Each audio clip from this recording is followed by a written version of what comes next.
Fala aí, pessoal, beleza? Agora nós vamos ver o segundo tipo de força intermolecular, que nós vamos chamar de força intermolecular do tipo dipolo-dipolo. Esse tipo de força intermolecular está presente entre moléculas polares. Essas moléculas polares podem ser da mesma substância ou de substâncias diferentes, tá legal? Então aqui a gente já consegue identificar esse tipo de força intermolecular em uma substância pura, tá? A gente não precisa de uma mistura de substâncias como no caso da força intermolecular anterior, tá? As moléculas polares são moléculas que apresentam dipolos permanentes. O que seria um dipolo permanente? Eu tenho aqui, ó, a molécula da propanona, tá? Molécula da propanona. O oxigênio é mais eletronegativo que o carbono, então ele vai estar puxando os elétrons dessa dupla ligação para ele. Consequentemente, o oxigênio fica carregado parcialmente negativo e o carbono fica carregado parcialmente positivo. Vai ser sempre assim nessa molécula. O oxigênio vai estar sempre parcialmente negativo e o carbono sempre parcialmente positivo. Essas cargas parciais permanentes, tá? Nos permitem concluir que essa molécula é polar. Tá? Então eu vou ter aqui, vamos colocar aqui duas moléculas iguais, tá? Todas elas se comportando da mesma forma, e a parte parcial negativa de uma molécula vai atrair a parte parcial positiva da outra molécula. Então essa interação aqui seria uma interação do tipo dipolo-dipolo.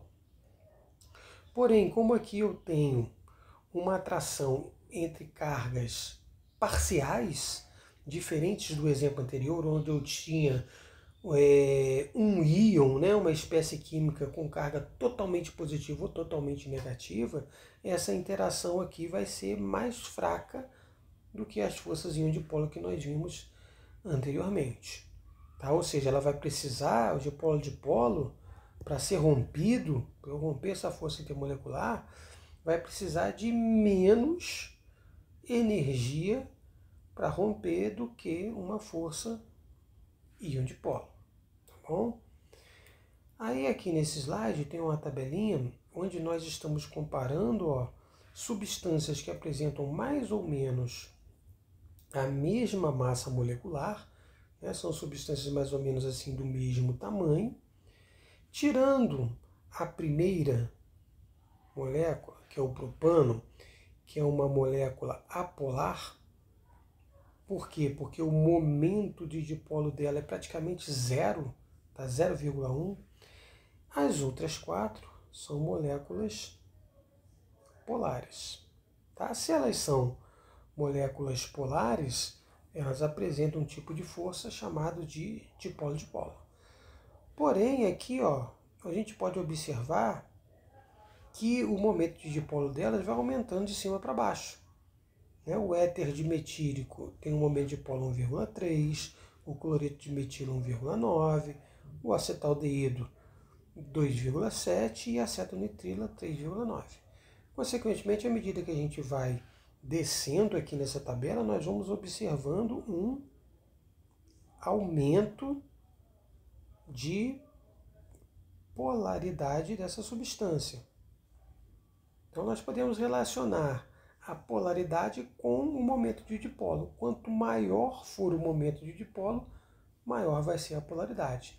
Embora todas essas quatro moléculas polares apresentem o mesmo tipo de força intermolecular, aquela que é mais polar vai ter uma interação de polo-dipolo mais intensa do que aquela que é menos polar. Então, resumindo, o tipo de força intermolecular dessas quatro moléculas é o mesmo, dipolo-dipolo.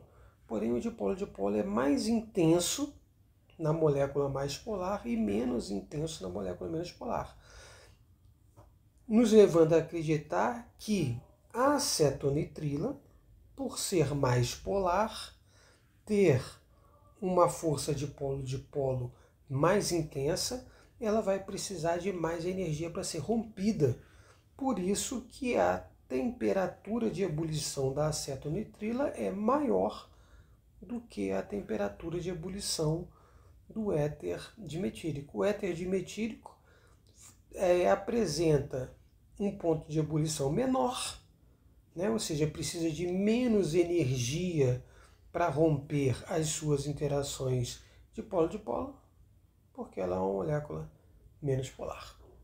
Beleza?